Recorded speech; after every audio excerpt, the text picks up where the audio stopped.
Hey, what is going on? This is Roosevelt Cooper, and welcome to my new vlog called Daily Level Up.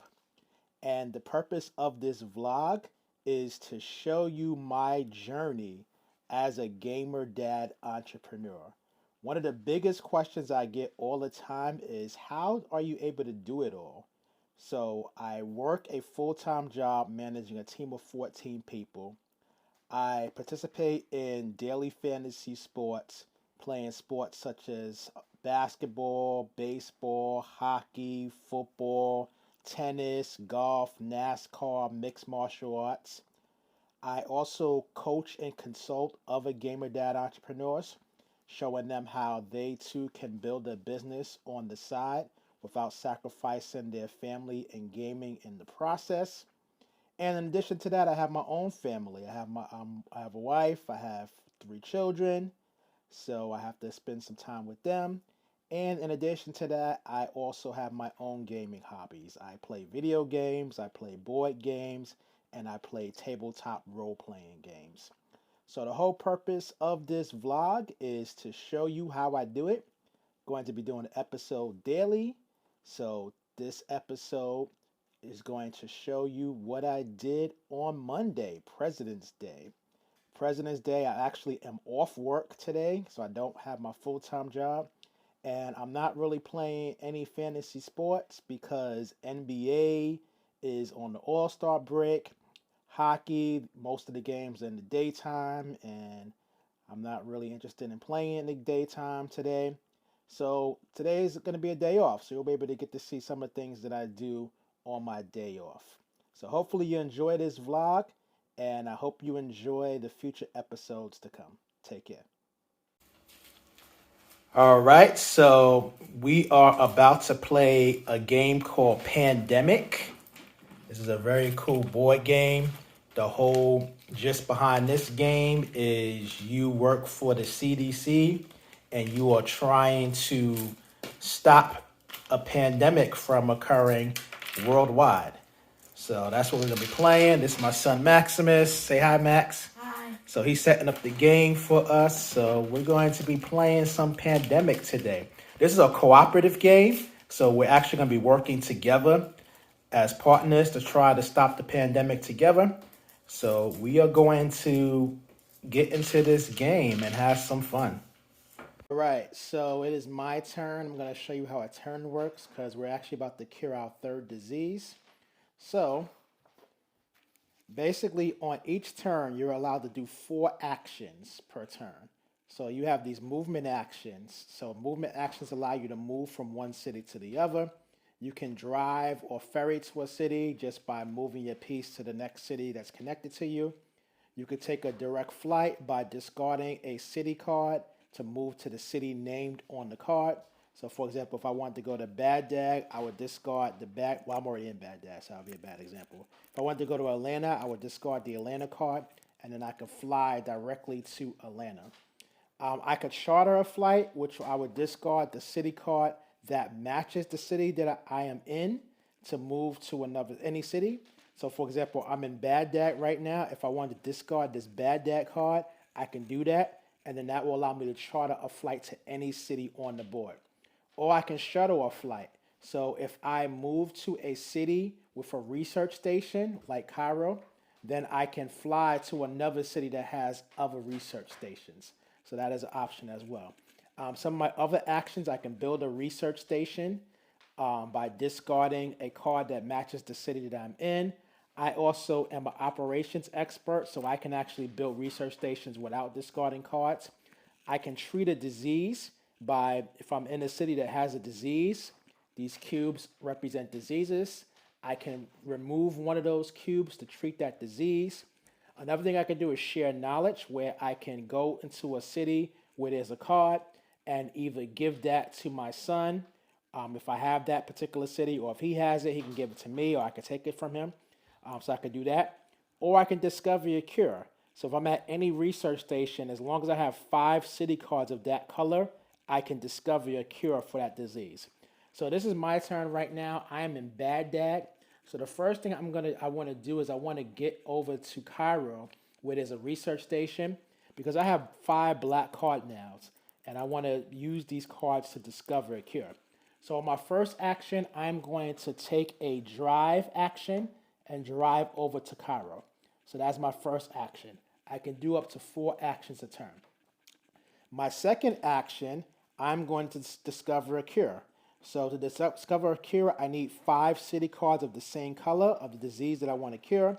So I have Baghdad, I have Kolkata, I have Tehran, I have Algiers, and I have Mumbai. So I'm going to play those 5 cards, discard those, and now we're able to discover a cure for the black disease. So that is 2. So we now have cures for 3 diseases. So we just need 1 more cure, and that is it. So now for my third action, I want to go over to San Francisco because I want to treat that disease.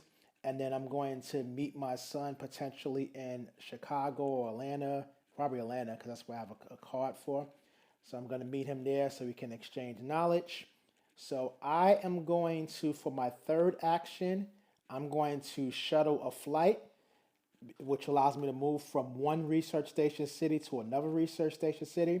So I'm going to shuttle a flight to go from Cairo to San Francisco as my third action. And then my last action, I'm going to treat one of these diseases here.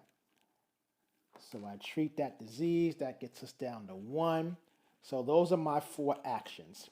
So now at the end of my turn, after I've taken the 4 actions, I now have to draw cards. So I'm going to draw 2 player cards. So the first card I draw is Ryder, right? I forget how to pronounce that name. And they have the WWE events in that city too. So I should know how to pronounce this, but I don't remember. So so that's my first card. And then my second card, Shanghai. So I have my 2 city cards. I have less than 7 city cards, so I can keep all those. And now I have to infect cities. So I'm going to go here, and I'm going to draw the first city that's going to get affected, and that's Jakarta. But we have a cure for that, so no infection for Jakarta. The second city is Tokyo, but again, we have a cure, so that's not going to get any infection. And then the third city is Tehran, but I just discovered a cure, so Tehran is not going to get affected either. So that is my turn. So now my son will go next, and then hopefully we'll be able to get this cure for this blue disease and win this game. All right, so the next game we're going to play is called The Market. It's a cool little game made by a company called Anthem Creations. You can visit their website at anthemcreations.com. And this is a really short, quick game. It takes about 5 to 10 minutes to play, if even that. You could probably bang it out in like a minute or 2 once you learn how to play. But basically, the whole idea behind this game is you have these different cards, which are called resource cards. And then you're basically generating these resources each turn to be able to purchase more additional resources in this particular market deck. And the object is you got to accumulate 10 of these particular type of resources. I forget they're called, let me see here. Yeah, hope. So you have these different resources called hope, and you need to accumulate at least 10 hope before your partner does. Well, not your partner, before your opponent does. And to buy this resource, which has 3 hope, you need to have 2 of the dirt, 3 of the crops, and 2 of the, I guess it would be called like a synthesizer type deal. So if you accumulate enough of those resources, you can buy this. And you're just basically accumulating resources and then spending those resources to buy more resources. So we're about to play this game. We'll play a few rounds, maybe do like a best of 7 because it's a really quick game. And so that's what we're going to play next. All right, so this is a game, it's called Rubik's Race. So basically what you're trying to do is, you see that little Rubik's Cube there? You're basically trying to get your pattern to match that cube in the middle. and then you're going to slam this piece down to your side once you have it matched. So my son Max, he's won 3 straight. He defeated my niece Destiny, who took an L. My daughter Gabby took an L. I took an L. And now my sister Candace is going to see if she can redeem us all or whether she's going to take an L. All right, so as you see, my son is no longer sitting in the chair, which means he took a fat L. So now my sister is the champion. So she's playing her daughter. I'm going to record the whole game now so you can see who wins.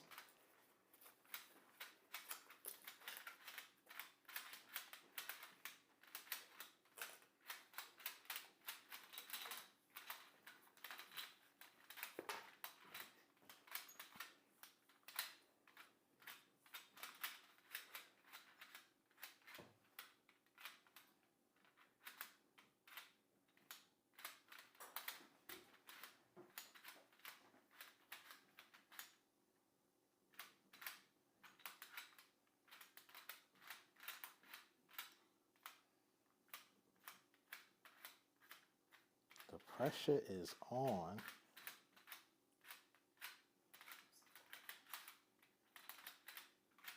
This is the shape that they're trying to get.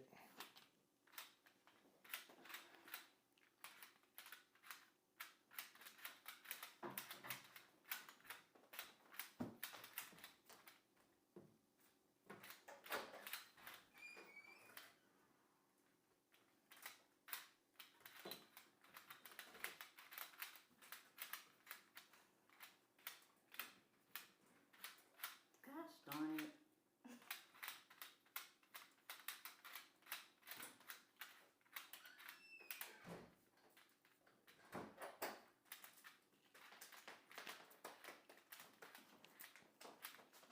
Still going on?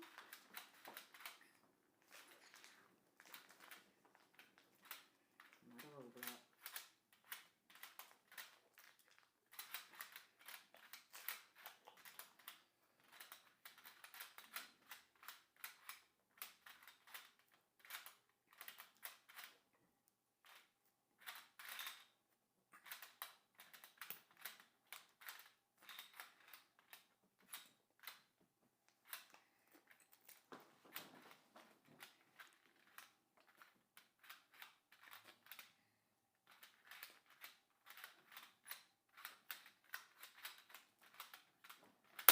Oh.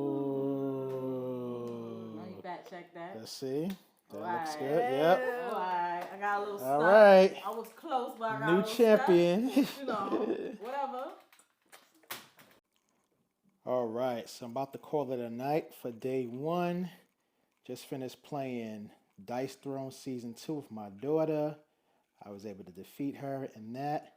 So now what I typically do at the end of the day is plan out my next day. This is my planner that I use to plan out my next day. And so pretty much what I do is I take a look at my key initiatives for the month.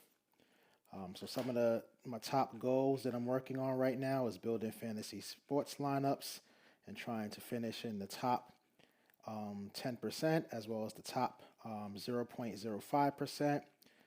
Spend some time reviewing some cases for my employees at work. Also spending time doing Bible study, also exercising as well as muscle building exercising. So those are some of the goals that I'm working on for this month. So what I would typically do is I'll go to one of these sheets here and then I'm filling out what I have to do. So I know I have an appointment. So what I will do is I'll take a look at my calendar and see what I have. So I know I have work in the morning at my job. I actually have to go into the office at 12. So what I will probably do is do some overtime before I go into the office, which I can do from my house. So I'll do that. I also have a coaching appointment. I have to put that in here. So 8 a.m. coaching. So I have a coaching appointment with one of my paid coaching clients at 8 in the morning. So that's going to go in here. On my today's schedule, I'm going to be putting down my coaching client here at 8 a.m. At 12 p.m., I'm going to put going into the office to work. And then either I'll get up at 7 and work an hour and then finish. And then after I'm done with my coaching client, I'll maybe do some more work then. Or if I don't feel like getting up at 7, then I'll get up right before my coaching call and do that. So pretty much all of my time scheduled appointments will go here in this column here. And then in the today's to-do list, this is anything that I have to get done that particular day. So one of the things that usually goes here are my fantasy sports lineups. So I will do DFS, which stands for Daily Fantasy Sports. And the sport that I'm going to be playing tomorrow is NHL. There's no NBA as of yet, and none of the other sports are on Tuesday. So that's typically the one thing I have to do. Actually, another thing that needs to get done is exercise. Because when I'm going into the office, that gives me a lot of opportunity to do a lot of walking, which I don't necessarily get to do when I'm home as much. I can still do it, but I don't get anywhere near the same opportunity that I get when I'm going into the office. So exercise is definitely going to go on today's to-do list for tomorrow. And that's pretty much it. So those are the main things that I have to get done. Actually, there's one more thing I have to get done, and that's going to be upload video to YouTube and Facebook. So when I make this episode, I'm going to upload that to YouTube and Facebook, so you'll be able to watch it. So that's something that needs to go there. And that's pretty much it. So those are the things that have to get done today. Well, in this case, it'll be tomorrow. And then future to-do lists, these are things that still have to get done, but it doesn't necessarily need to get done tomorrow. So for example, some of the things might be muscle building exercise.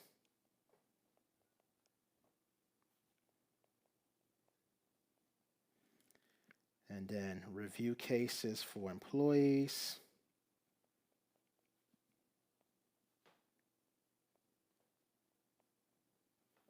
Bible study.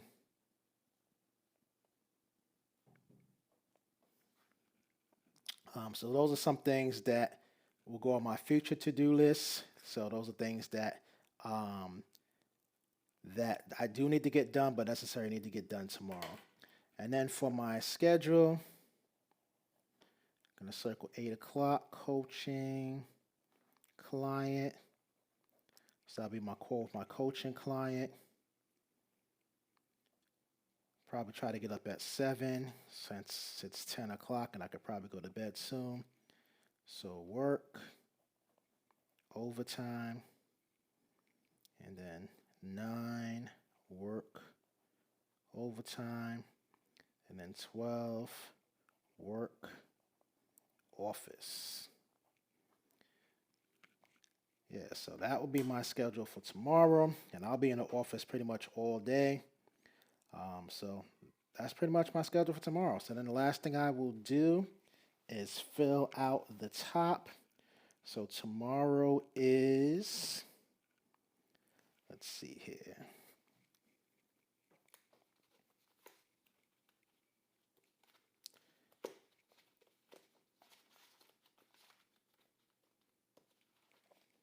Tomorrow's the 21st. So we're going to do 2, 21, 23. Day's going to be Tuesday. Month is February. And the year is 2023. So that's it. So I planned my day for tomorrow. So now when I get up in the morning, I know exactly what I need to do. All right. So hopefully you enjoyed this first episode of my daily vlog. And tomorrow, you'll be able to watch the second episode. You'll be able to get to see what a workday looks like for me. Take care.